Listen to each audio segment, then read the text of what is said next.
Welcome back to Passionately Catholic. In our previous video, we were asking the question about the problem of evil. Why do bad things happen to good people? Why does evil, pain, and suffering exist in our world? And we took a look at the sources of evil, pain, and suffering. And all of this is part of a bigger series on evidence for God's existence. But this is a really important piece to deal with, I think, in terms of looking at whether or not God exists, because this is an objection that I think not only atheists have, but also theists. People who already believe in God, they ask the question, well, how can there be a God if there's evil and pain and suffering in the world? So we looked at the sources of evil, pain, and suffering in our last video. And in today's video, what we're going to take a look at is, how do we deal with this idea of evil, pain, and suffering? Regardless of if we think God exists or we don't think God exists, we're still going to experience evil, pain, and suffering. So how do we live with that? How do we handle this? Now, as a believer in God, as a theist, one of the best things that has helped me in struggling with evil and wrestling with evil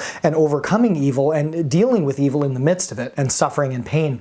And I got to share with you, my daughter was diagnosed with leukemia when she was 3 years old, and we went through a almost 2.5-year treatment process with her that completely disrupted our life and made things absolute and total chaos. We're very blessed to live in an amazing community of supporters who were absolutely phenomenal and helped us get through that as best that they possibly could. But in dealing with my daughter's health situation and all the struggles that came forth from that, and then we had other health issues and problems with our home and stuff like that were happening at the same time, that just created so much pain and suffering in our marriage and our family, just across the board. But how did I deal with this? Seeing my daughter near death, seeing her so sick. And I've talked about this in a previous video. Feel free to check that out. I'll provide the link either up here in the description or both to make that available for you. The idea that really helped me the most was to realize that I'm not made for this world. My daughter's not made for this world. None of us are made for earth. We're not made for this life. What we're really made for is heaven.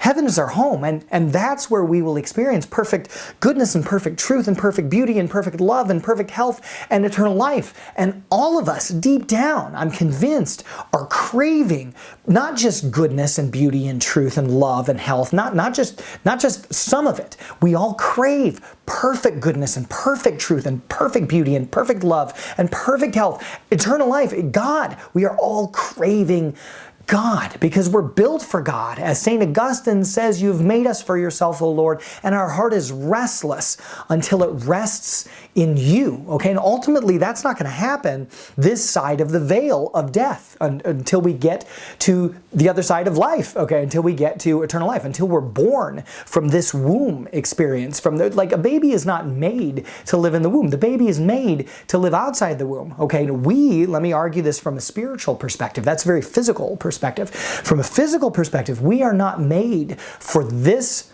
life. I'm sorry, from a spiritual, here I go.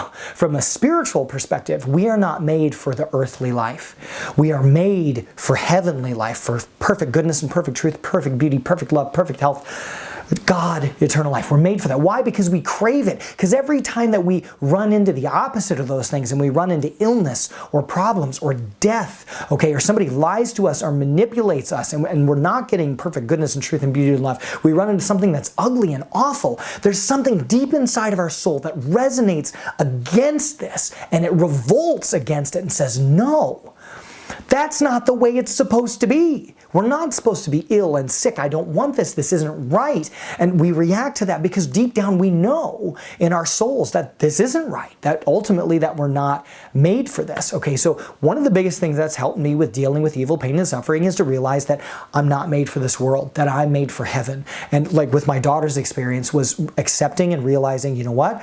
My job as her father, number one job as her father, is to get her to heaven.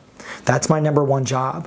And if she would die younger than I would like, if she dies, any of my kids would ever die before me, I need to accept that this is not in my control, and trying to take control of it and asking why this would happen and to try to put meaning on that is really counterproductive, I think, in a lot of ways. But to accept that, you know what, my job was to get her to heaven. I did my best, and I give her off to God's hands. God, she is yours. She's always been yours. She's never mine in the first place. She wasn't mine to control, anything like that anyway. I was a steward. Okay, you entrusted her to me, and I've done my best with her, and I give her freely back to you, Lord. The Lord giveth, and the Lord taketh away, and God also loves a cheerful giver, even when that giving is hard, that I can give it back to the Lord and say, here you go, Lord. But it doesn't stop there. It doesn't start with just living with the evil, pain, and suffering, right? There's another element, and this other element is that evil, pain, and suffering, there's actually a good that can come out of it. And I'm not saying that evil, pain, and suffering are good. I'm saying that good can come out of it, and I'd like to look at that in our next video. If you like the video, be sure to like and subscribe so that you don't miss any future content. Big thank you always goes out to our patrons, especially on Patreon, who help us keep everything that we do at Passionately Catholic going and growing. I wish you God's abundant blessings and peace, and I will see you again very soon.